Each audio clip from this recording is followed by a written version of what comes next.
Hello there. Welcome to another edition of Mental Health Monday. So glad that you're able to join me. It's no surprise that one of the greatest topics on everyone's mind is what's going to happen this year in terms of our politics.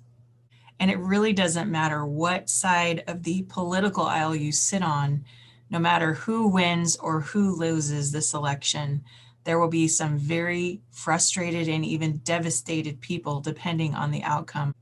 In my opinion, as a counselor, a lot of the devastation isn't just about losing. A lot of the devastation and the feelings that are associated with that devastation are really based on fear.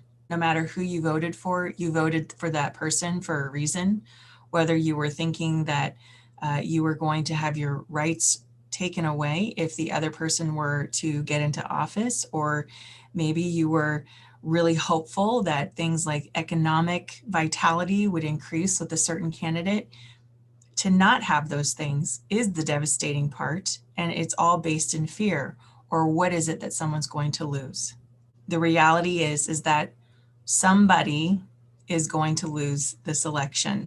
And by the time you watch this, we probably already know who that is. In counseling, we have some various modalities that we look at when we're trying to help people. And one of the models that we use is the biopsychosocial spiritual model.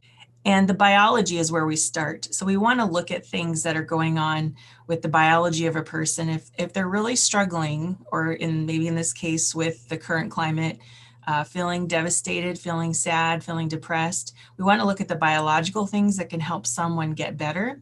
And we want to start with anything from nutrition. Nutrition has shown to be very powerful in its effects on our bodies. So the science kind of links bad carbohydrates with increased rates of depression.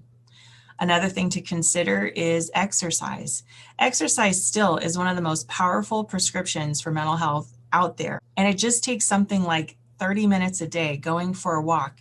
Or if the weather's bad, do something in your home. Try some yoga. Try some, line dancing in your living room. Whatever you can do to get your heart pumping, that will help release the endorphins that you need to feel better. So those are some examples of the biological things that you can do. But we also have the psychological things that we need to focus on as well, specifically our thoughts. So if you find yourself what-ifing, having catastrophic thoughts, those are not healthy thoughts. In fact, those are stinking thinking thoughts. A way to help yourself navigate either what-if thinking or catastrophic thinking as examples is to check the facts.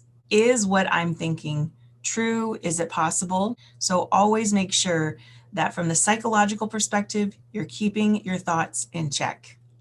The third part of the model is the social part.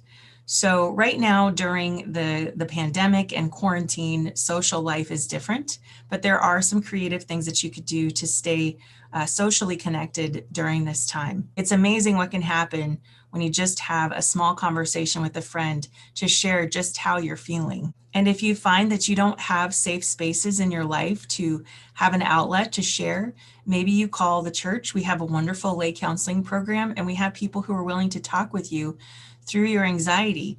Or maybe you actually have a therapist. So maybe you go to speak with your therapist and have conversations about how you're feeling based on what's going on in the world. Then finally in the model, we have the spiritual component.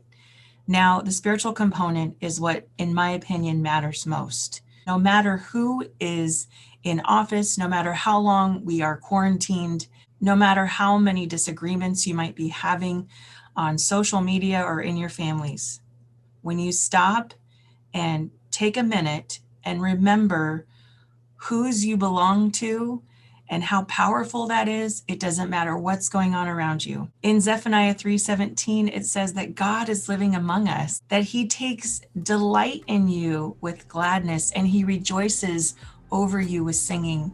And it says, with his love, he calms all your fears.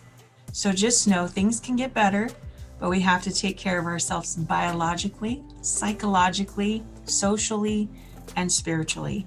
And if we do these simple, practical things and keep our eyes fixed upon Jesus, the source of our strength, we can feel hope and peace and feel steady in a very crazy, unsteady world. Thank you again for joining me on Mental Health Monday. I look forward to seeing you next week.